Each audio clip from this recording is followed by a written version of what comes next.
जी अस्सलाम वालेकुम जी। तो यह लगे इन्हूं दुध पिलाण, ठीक है। यह कतूरे नूं इत्थे लाया जे जनाब राह दे विच। प्याली की हो गया पीला, पीला पीला पीला पीला। यह हुण लाया जे जनाब प्याली, ठीक है। तो झाटे नूं रेस्ट दे के फिर रखवाने आ। यह काली गड्डी खड़ी जिंदे उत्ते जनाब आया वा फैसलाबाद, आ स्टेशन चौंक जी पहुँच गया, ठीक है।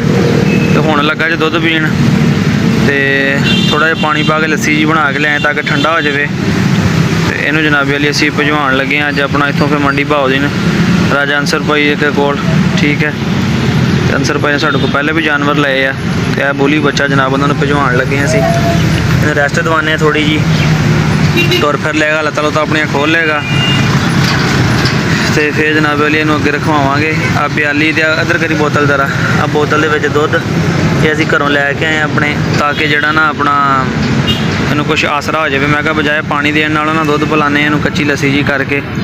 दुध ज़्यादा पानी घट है, ठंडा कर तो रोड़ ही जाता, तो थोड़ा ही पानी सी।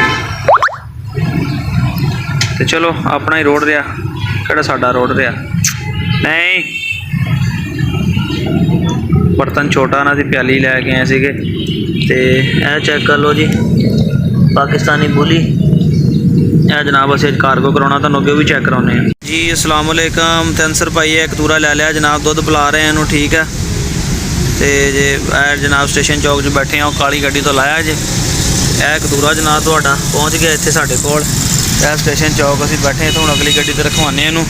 दुध पिला लीए, जरा थोड़ा जिहा तरा फरा लीए, पेशाब शूब करा लीए। तो फिर जनाब वाली इत्थे अगे रखवाने, ठीक है। अंसर भाई चेक कर लो, ही कतूरा जनाब चिट्टियां पंजां वाला। मैं दुध पी रहा, जरा थोड़ा जहा नर्वस हाले, क्योंकि हुण लाया थैले जो कढ़िया आया। तो दुध शुद्ध पिला के तो फिर उन्होंने थोड़ा फरा तरा के तो जनाबे वाली भजवाने, तुहानूं भी वीडियो भेजते हैं फिर जी। अंसर भाई चेक कर लो जनाब,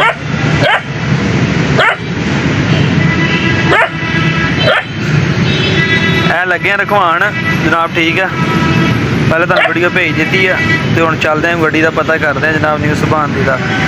तो न्यू सुभान गड्डी का जनाब वाली फिर अपना रखाने कोई गोश्त लभदे हैं। कुत्ता नंगेआ उन्होंने वेख के बोलदा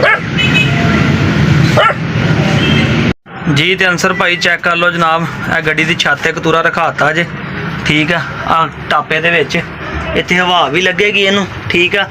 तो छां भी हैगी है। आ चेक कर लो, गड्डी अजे खड़ी है, हले निकली नहीं हैगी। यही हिसाब है कि जिवें बरांदे जी बनिया होया, ठीक है।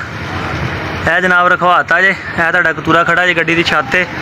ते यह चेक करो जी, लारी अड्डे की रौनक, ठीक है। यह गड्डी की छत आ, यह कतूरा रखाता जे जनाब। इहनूं किराया दे दिओ, ये जींदा मरिया है जनाब तुहाडा ही जे, ठीक है। असीं रखवाता जे गड्डी, वो बह गया आराम नाल, ठीक है। उन्होंने कंडक्टर नूं पानी वाली बोतल दे देने, कहांगे एक दो बारी पानी मार देगा।